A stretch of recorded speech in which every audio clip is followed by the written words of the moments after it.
Hi. ముఖ్యంగా పిల్లలందరూ తెలుసుకోవాలి. తల్లిదండ్రుల లోపాలను పిల్లలు ప్రశ్నించకూడదు. ఎట్టి పరిస్థితుల్లోనూ ఎదిరించి మాట్లాడకూడదు.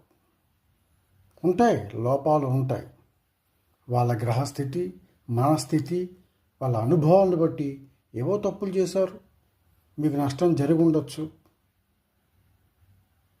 అంత మాత్రానికి వాళ్ళని ప్రశ్నించి నువ్వు అలా చేయలేదా, అప్పుడు అలా చేయలేదా, ఇప్పుడు ఇలా చేయలేదా అని తప్పులు ఎంచకూడదు.